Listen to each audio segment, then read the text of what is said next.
ప్రభునందు ప్రేమైన దేవుని బిడ్డారా, ప్రభు అయిన యేసు నామమున మీకు శుభములు. జీవముగల దేవుని కృపావర్షం మీపై సమృద్ధిగా కురియునుగాక.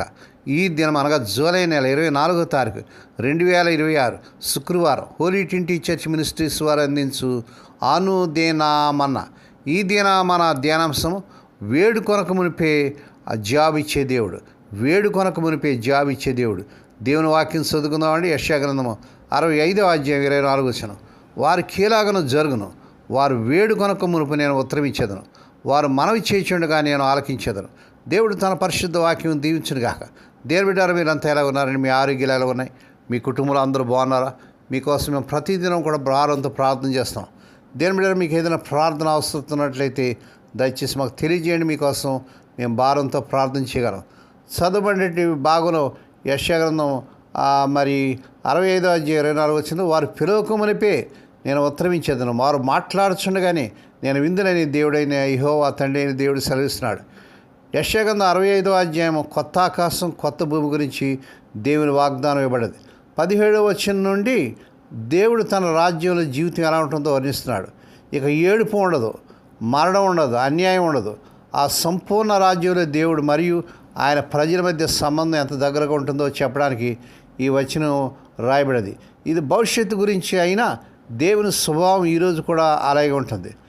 కనుక దేవుని బిడ్డ మొదటగా చూసినట్లయితే వారు పిలవకమునిపై నేను ఉత్తరమిస్తానని దేవుడు చెప్తున్నాడు. ఇది చాలా వేగంగా జరిగే పని. మనం పిలవకముందే ఆయన పలుకుతాడట. ఎంత గొప్ప విశేషం అండి! అంతే త్వరగా మన ప్రార్థనలు జవాబిస్తాడు. మన అవసరాలు, మన ప్రార్థనలు ముందుగానే ప్రియ ప్రభువు తెలుసుకుంటాడు. మన వాటిని ఆయన ముందు ఉంచకముందే మనకి ఇవ్వాలని మన కోసం తన అనుగ్రహ భాగ్యాన్ని సిద్ధం చేస్తాడు. కష్టాలు మన మీదకి రాకముందే మన భద్రతకు కావాల్సిన జాగ్రత్తలు ప్రభువారు తీసుకుంటాడు. అవి కనుచూపు మేరలో ఉన్నప్పుడే వాటిని జయించడానికి మనం సిద్ధపరుస్తాడు. సర్వజ్ఞాని దేవుని శ్రద్ధ అలాంటిది. ఆయన మన జీవితంలో ఎన్నో స్థలాలు చేయడం మనకు తెలుసు.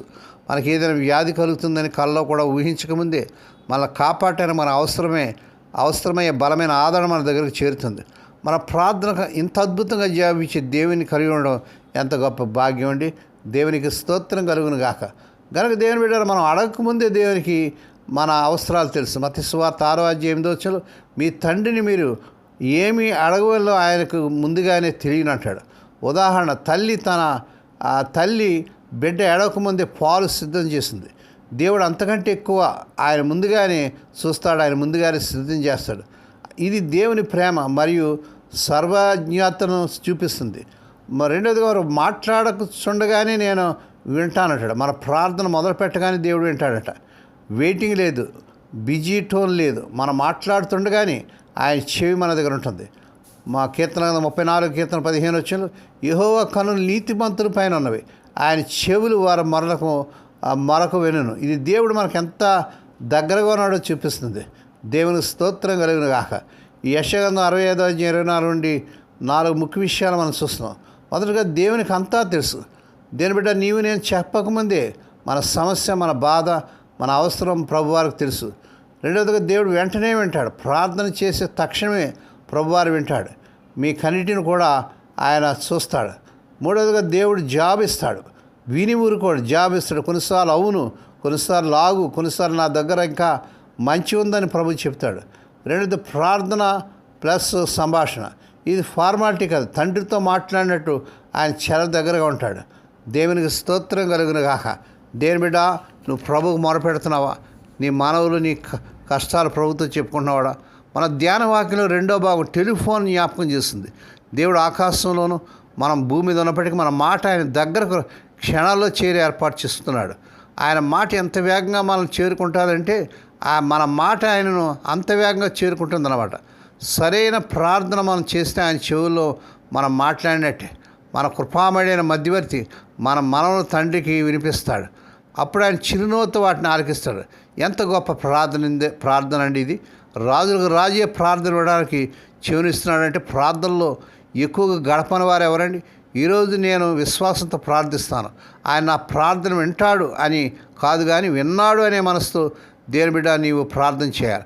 ఆయన నా ప్రార్థన జాబ్ ఇస్తాడని కాదు, కానీ ఇప్పటికీ జాబ్ ఇచ్చాడని నమ్మకంతో మనం ప్రార్థన చేయాలి. మొదటగా ప్రార్థన చేయడానికి భయపడకూడదు. పొడవైన మాటలు, అందమైన భాష అవసరం లేదు. మాట్లాడుతూ ఉండగానే దేవుడు వింటాడు. కాబట్టి మనసులో ఉన్నది చెప్పడమే ప్రభుకి. రెండవది, చిన్న విషయాలు కూడా ప్రార్థన చేయాలి. పెద్ద సమస్యలు కాదు. ఆఫీస్ టెన్షన్ అంటే సమస్య, చిన్న ఆరోగ్యం, మాట్లాడుతుండగానే విందును అంటే ప్రతి చిన్న విషయం ఆయనకి ముఖ్యమే. మూడవది, జాబు కనిపించకపోయినా నమ్ము, పిలవక మునిపే ఉత్తరం ఇచ్చేదని అంటాడు. అంటే నీవు ఈ రోజు ప్రార్థన చేసిన దానికి దేవుడు గత వారం నుండి పనిచేస్తూ ఉండవచ్చు. ఆయన సమయం కోసం వేచి చూడు దేవుని బిడ్డ. నాలుగోది, దేవుడు దూరంగా లేడు, ఎక్కడో ఆకాశంలో లేడు, నీ ప్రక్కనే ఉన్నాడు. అందుకే వెంటనే వింటాడు. దేవుని బిడ్డ, మనం అడగకముందే దేవుని తెలుసంట, మనం మాట్లాడుతుండగానే ఆయన వింటాడంట. అంత దగ్గరైన శ్రద్ధ కలిగిన దేవుడు మనకున్నాడు.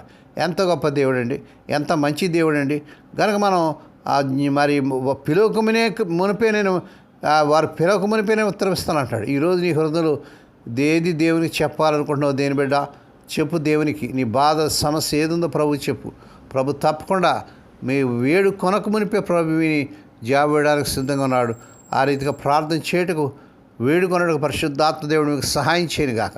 దేవుడి మాటలు దీవించను గాక. ప్రార్థన చేసుకుందామండి. పరిశుద్ధమైన మా తండ్రి, వేడుకొనక మునిపే ఆయన ఉత్తరమిస్తానని వాగ్దానం చేసిన దేవుడు, నమ్మదగిన దేవుడు. స్వదేశ విదేశాల నుండి వర్తమానం వింటూ అనేకలకి వర్తమానం షేర్ చేస్తూ, లైక్ చేస్తూ, సబ్స్క్రైబ్ చేస్తున్న మా ప్రియులందరూ దీవించండి.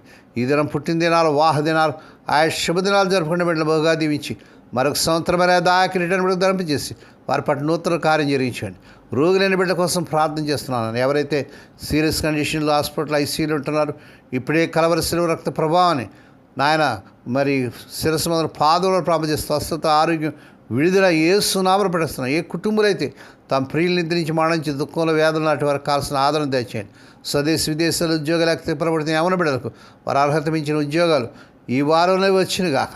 వివాహం కాని యవన బిడ్డలకు అద్భుతంగా వారు కోరుకునే చక్కని సంబంధాలు కుదిరి వారి వివాహాలు త్వరగా ఘనంగా జరుగును గాక. మా దేశ ప్రజలు, ప్రపంచ నాయకులు దీవించండి. ఈ దినమంతట్లోని బిడ్డల చుట్టూ మీరు రక్షించమని, ప్రతి విధంగా కీడు నుంచి, దృష్టి నుంచి, ప్రమాదాలు తప్పించి క్షేమకరమైన ప్రయాణాలు దయచేయమని స్తోత్రాలు, వందనాలు చెంచుకుంటే యేసయ్య పరిశుద్ధ నామమున స్తుతించి గణపరిచి వేడుకొని ప్రార్థిస్తున్నాం తండ్రి. ఆమేన్. మన ప్రభువైన యేసుక్రీస్తు వారి కృప, తండ్రి అయిన దేవుని ప్రేమ, పరిశుద్ధాత్మ దేవునికి అన్యుని సహవాసం సదాకాలం మీకు తోడండి నడిపించి బలపరచును గాక. ఆమేన్.